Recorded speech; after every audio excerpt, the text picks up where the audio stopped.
नमस्कार, आप देख रहे हैं यूपी न्यूज 24/7 और मैं हूं आपके साथ ज्योतिका। आइए रुक करते हैं फटाफट खबरों की ओर।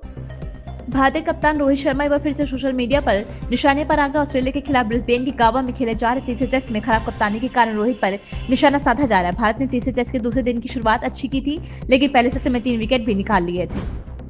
सीएम भजनलाल शर्मा ने कहा कि वन नेशन वन इलेक्शन को लेकर हमारी सरकार पूरी तरह सजग है और केंद्र को जो भी निर्देश होंगे उसके अनुरूप हमारी पूरी तैयारी है। वन नेशन वन इलेक्शन के समय धन और ऊर्जा की बहुत बचत होगी और जनता को बड़ी राहत मिलेगी। भाजपा के संगठनात्मक चुनाव की प्रक्रिया के दौरान आगरा में बवाल हो गया। मंडल अध्यक्ष पद के दावेदार आमने सामने आ गए। दोनों ओर से जमकर लाठी डंडे चले। इस दौरान एक दूसरे को दौड़ा कर पीटा। उत्तर प्रदेश के संभल जिले में 46 साल बाद खुले मंदिर में सुबह शिव मंदिर में आरती की गई। जिला पुलिस और प्रशासन द्वारा चलाए गए अतिक्रमण विरोधी अभियान के दौरान मंदिर खोजा गया था। लोकप्रिय गायक दिलजीत दोसांझ अलग अलग शहरों में कॉन्सर्ट कर रहे हैं। हाल ही में चंडीगढ़ कॉन्सर्ट के दौरान फिल्म पुष्पा 2 का डायलॉग अपने अंदाज में बोलते दिखे गायक ने अपना एक concert international chess federation world chess champion D Gukesh को समर्पित किया है। हिमाचल में समोसे के बाद मुख्यमंत्री की कार्यक्रम के बाद रात्रि भोज में मुर्गा परोसने पर सियासत गर्मा गई। कुपवी में ग्रामीणों ने मुर्गा के परोसा, भाजपा ने इसे मुद्दा बना दिया। अब ये मुर्गा जंगली है या देसी, ये जांच का विषय है। यूपी में नोएडा विकास प्राधिकरण के तत्कालीन ओएसडी रविंद्र सिंह यादव के ठिकानों पर विजिलेंस छापेमारी की टीम उनके नोएडा स्थित आवास और इटावा के स्कूल पहुंची। यहां काफी देर तक छानबीन गई। रविंद्र यादव वर्तमान में निलंबित चल रहे हैं।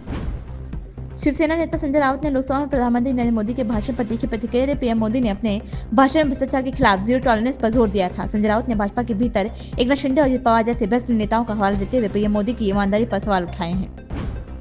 उत्तर भारत के कई इलाकों में इन दिनों कड़ाके की सर्दी झेल रहे हैं। कई जगह भयंकर शीतलहर चल रही है। हैरानी की बात यह है कि भारत का उत्तर पूर्व राज्य उड़ीसा, वहां पर इस बार पारा -10 डिग्री सेल्सियस तक पहुंच गया है। रविवार को उत्तरी उड़ीसा में भीषण शीतलहर चली, जिससे राज्य के मयूरभंज जिले के रामतीर्थ इलाके में ठंड ने अपना कहर बरपा दिया है।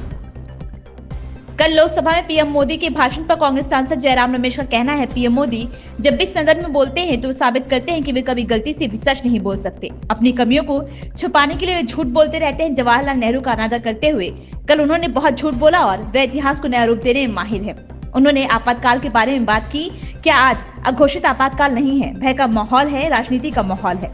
धमकियां। कल का भाषण लोकसभा एक चुनावी भाषण था। वे अडानी किसानों के विरोध में राज्य में सांप्रदायिक तनाव पर चुप हैं। उन्होंने 2020 में चीन को क्लीन चिट दे दी थी। उन्होंने बांग्लादेश और श्रीलंका के साथ भारत के संबंधों के बारे में नहीं बोला। देश की आर्थिक स्थिति गिर गई है, बेरोजगारी बढ़ गई है और वे सिर्फ जवाहरलाल नेहरू और इंदिरा गांधी के बारे में बात करते हैं। उन्हें वर्तमान चुनौतियों के बारे में भी बात करनी चाहिए। कुछ चेंज बदलाव 1971 में करने की बात, ये सब बातें कही हैं किस तरीके से? देखिए, हमेशा जब प्रधानमंत्री बोलते हैं, हमारे जो नॉन बायोलॉजिकल प्रधानमंत्री हैं बोलते हैं, वो सबूत देते हैं कि वो गलती से भी सच नहीं बोल सकते और अपनी कमियों को छुपाने के लिए वो नेहरू को बदनाम करते रहते हैं, नेहरू को याद करते हैं। अगर वो नेहरू नहीं होते तो प्रधानमंत्री नरेंद्र मोदी का क्या होता, मैं समझ नहीं सकता हूँ। कल उन्होंने झूठ आफ्टर झूठ, झूठ पर झूठ बोले। इतिहास को एक नया रूप देने में वो तो बहुत माहिर हैं। पहला संशोधन जो किया गया 1951 में, उसके बारे में उन्होंने बहुत जिक्र किया। 1951 में पहला संशोधन क्यों किया गया? 3 कारण थे। एक, सांप्रदायिक प्रचार चल रहा था भयंकर तरीके से पार्टीशन के बाद।